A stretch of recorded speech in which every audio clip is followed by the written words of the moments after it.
How's it going, gamers? Alasdair here, and you are watching Minecraft Storytime Part 4. So a couple episodes ago, I did talk about the time that somebody tried to run away from me, and I caught him and I got my money while driving the taxi.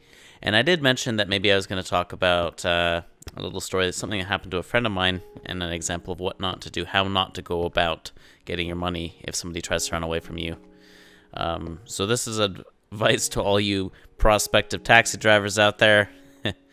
Yeah, all zero of you. Anyway, so it was maybe a year or two ago in the fall or in the spring, I don't remember.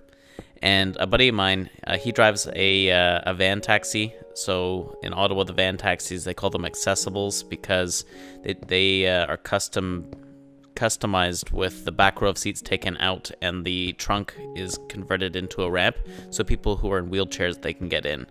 The side effect is they are extraordinarily heavy and they use a lot of gas. They're a pain in the ass to run and operate, and everybody who drives one wishes they were driving a regular car. Anyway, so my buddy had a couple of people in his van, and he was dropping the first person off. And the first person, she gave money to the other guy and said, "Okay, I'm getting out here, and you just keep going, and here's my contribution." Fair enough.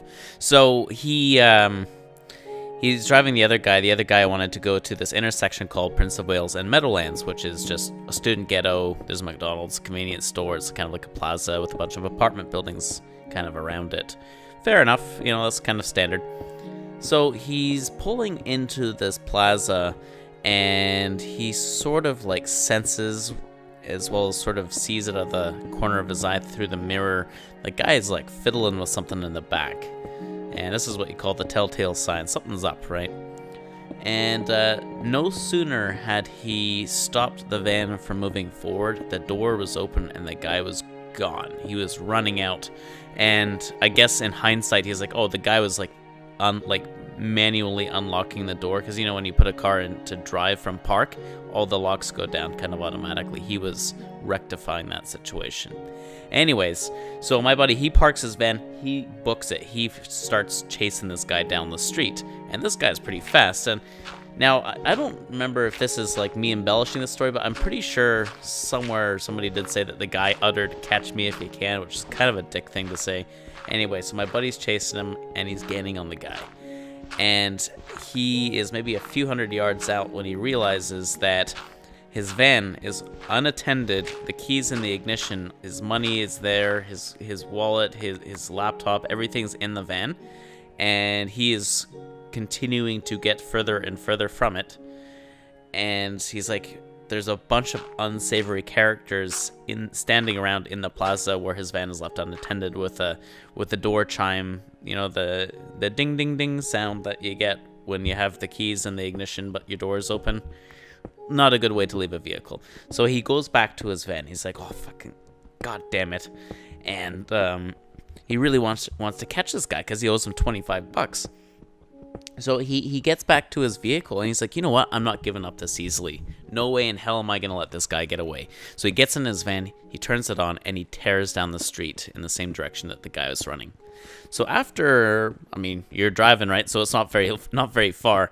After not very far, he actually sees the guy, and the guy kind of looks behind him. He sees a big old van taxi chasing him down, so he starts running again. I mean, obviously. And he runs and he goes around this corner onto like a smaller residential road. So my buddy chases him down the smaller residential road. And at the intersection, the next intersection is a small residential road and another small residential road. But on the very corner, there is no house. Like, it's an empty lot with a couple trees and just open, like a big open yard, basically. And so the guy, he runs into this corner lot. And my buddy is like, well, might as well. So he drives up over the grass and keeps following the guy. But the thing is, at the back of the corner lot, there's like fences because it's kind of in between two properties. And so he sees the guy going up and over this fence. My buddy is like, okay, here's what we're going to do. I'm going to back out, go around the block to the opposite side, and wait for him to come out, and I'm going to tackle him down. Good plan, right? Here's the thing. It was either the spring or the fall, and I don't remember. It was at a time of year that it rains a lot. In this part of Canada, it rains a lot in the spring and the fall. And everybody knows that when you drive on grass after it's been raining for like months, that grass is not good to drive on. And his van wasn't moving. Like he was getting stuck in mud. So he calls me. He's like, "Yo, I'm stuck. I need your help." And this guy might as well just be gone now, right? But like his van is stuck. So I get there eventually, and I'm looking for my buddy. He's like, "Where the hell is he?" And I realize that he's over there. Like he's not even close to the road. Like he is as far in as you can get. Like at least 100 feet off of the road. So I go there and I look at his van, and immediately I determine that he is hopelessly stuck. I mean, the van is heavy, the ground is soft, and every time he tries to kind of go forward or in reverse, it getting deeper and deeper into the mud. Like imagine a van where the front bumper is becoming submerged. Like the van is sinking, and there's nothing that we could do about it. So slowly but surely, a couple of our other buddies, they start showing up to see if like we can help push this thing out. That there is no way in hell we're pushing that thing out. It's heavy as shit, and there's no traction, and we just didn't want to get our shoes dirty because we're a bunch of pansies. And we look over, a light is turned on in a house in the next sort of property over, and the guy comes out, starts yelling, saying, "This is my land, like, you know, there's no house here, but I own the land, and you are destroying the grass. You are ruining my property." I mean, he was kind of pissed, and we're like, well, like, we explained what happened, and he somewhat understood. I mean, I think he was kind of willing to forgive, but he was not happy, and he'd already called the cops. The cops showed up one by one.